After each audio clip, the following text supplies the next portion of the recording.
Assalamualaikum warahmatullahi wabarakatuh. Selamat datang di channel YouTube SMA Muhammadiyah 1 Klaten, Sekolah Para Juara. Halo students, gimana kabarnya hari ini? Semoga kalian tetap sehat dan selalu menjalankan kewajiban sebagai pelajar dengan baik. Terima kasih sudah klik video ini ya. Di video ini, kamu akan memperoleh informasi materi yang sangat bermanfaat dan dapat membantumu untuk menjawab tugas-tugas yang akan diberikan. Jangan lupa untuk catat dan rangkum materi ini agar dapat kamu gunakan untuk belajar lagi. Eits, tapi sebelum mulai pembahasannya, jangan lupa untuk klik tombol subscribe dan like video ini ya, biar kamu ikut mendukung sekolah kita agar menjadi sekolah yang terdepan dan lebih baik lagi. Oke, selamat belajar dan simak videonya baik-baik ya. Assalamualaikum warahmatullahi wabarakatuh. Sebelum kita mulai pelajaran kali ini, kita membaca Bismillahirrahmanirrahim.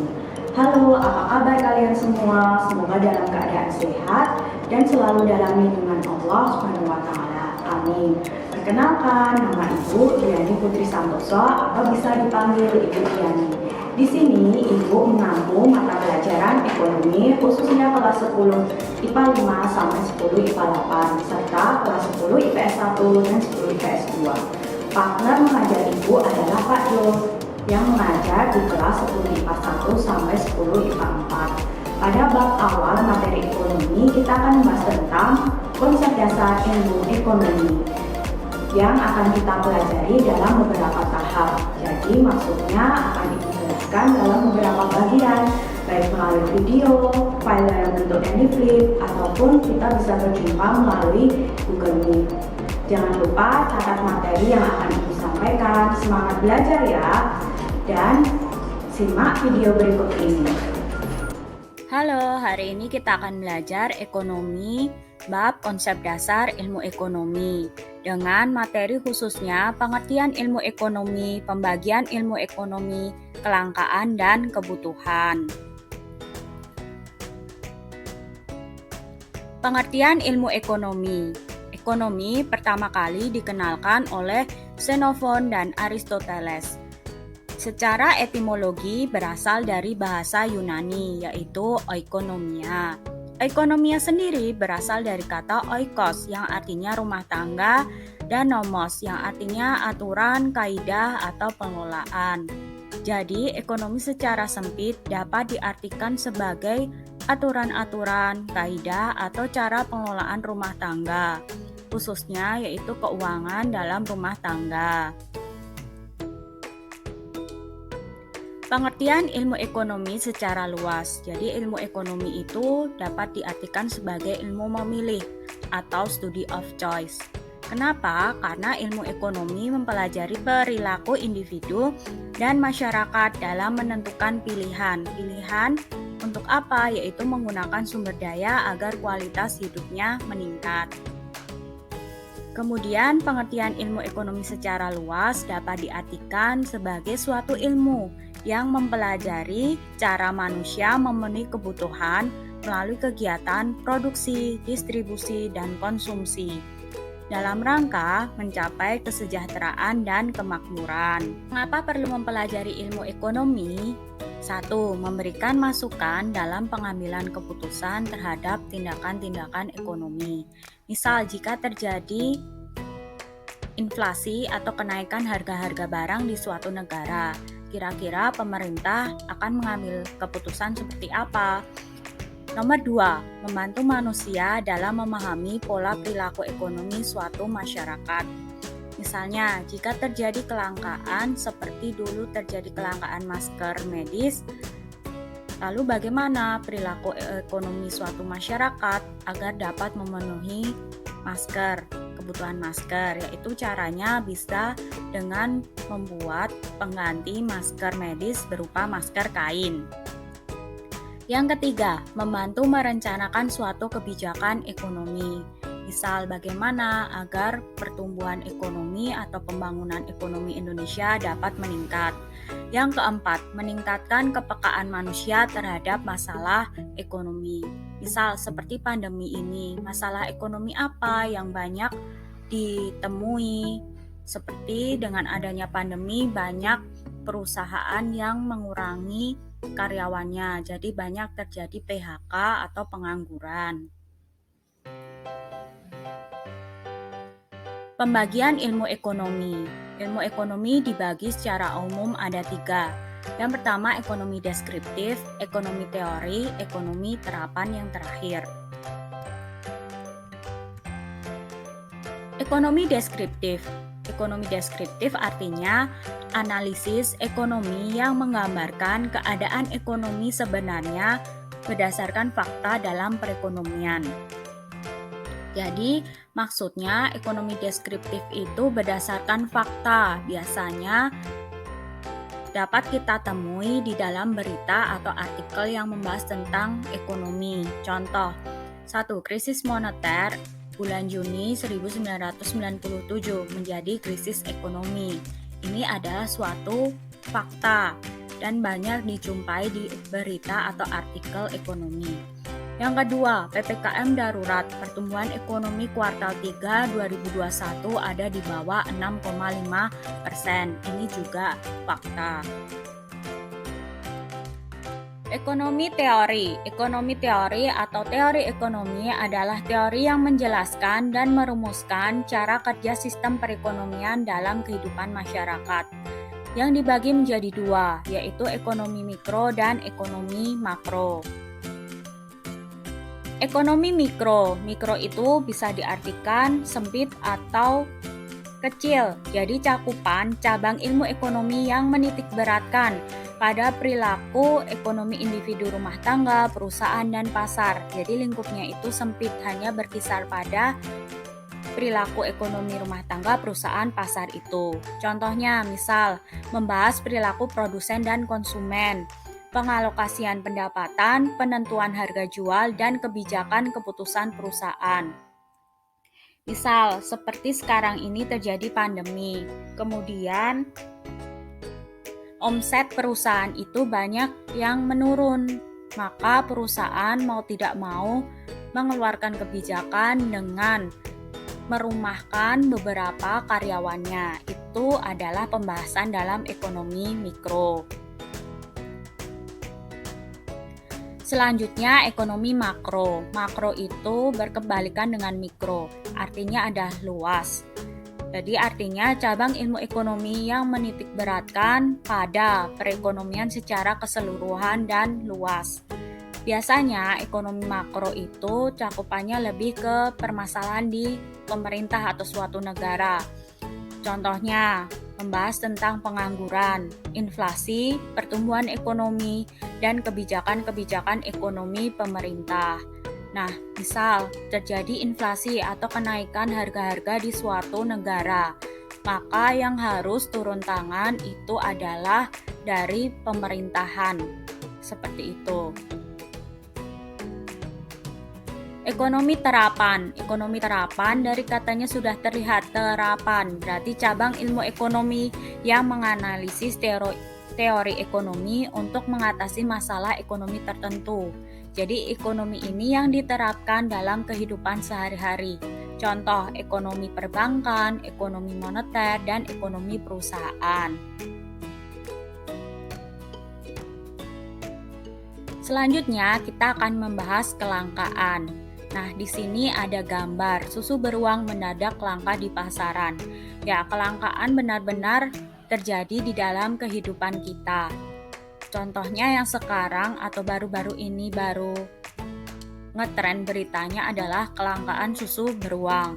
Terus sebelum itu ada kelangkaan masker dan hand sanitizer. Sebelum pandemi biasanya kelangkaan itu pada gas LPG yang 3 kilo atau kelangkaan pada BBM. Lalu apa itu kelangkaan? Kelangkaan itu adalah inti dari masalah ekonomi. Dapat diartikan sebagai suatu keadaan yang menggambarkan jumlah kebutuhan manusia itu lebih besar dibanding jumlah barang dan jasa yang tersedia di pasar. Atau bisa diartikan ketidakseimbangan antara kebutuhan masyarakat jumlahnya itu tidak terbatas dengan alat pemuas kebutuhan yang jumlahnya terbatas. Alat pemuas kebutuhan itu ya terdiri dari barang dan jasa itu tadi. Jadi kelangkaan itu kalau diibaratkan formula dalam matematika, kebutuhan masyarakat tak terbatas tidak sama dengan alat pemuas kebutuhan yang jumlahnya itu terbatas. Faktor-faktor penyebab kelangkaan. Banyak sekali faktor penyebabnya. Misal, keterbatasan sumber daya. Contohnya masker. Dulu awalan kan sumber dayanya terbatas. Terus kedua, penggunaan sumber daya secara berlebihan. Nah, penggunaan maskernya itu banyak yang menggunakan. Jadi langka. 3. Pertambahan jumlah penduduk. Di Indonesia saja jumlah penduduknya hampir 200 juta. Sedangkan sumber dayanya terbatas. Yang keempat, keterbatasan kapasitas produksi. Karena permintaannya banyak, sedangkan kapasitas produksinya terbatas, maka terjadi kelangkaan. Yang kelima, bencana alam atau pandemi seperti sekarang ini bisa menyebabkan kelangkaan. Terbuktikan kelangkaan vitamin, obat, masker, dan lain sebagainya. 6. Teknologi yang tak ramah lingkungan atau pencemaran itu bisa menyebabkan kelangkaan. Biasanya ini terjadi pada kelangkaan air. Yang ketujuh, keterbatasan kemampuan manusia dalam mengolah sumber daya. Nah, itu secara umum faktor-faktornya. Bagaimana cara mengatasi kelangkaan?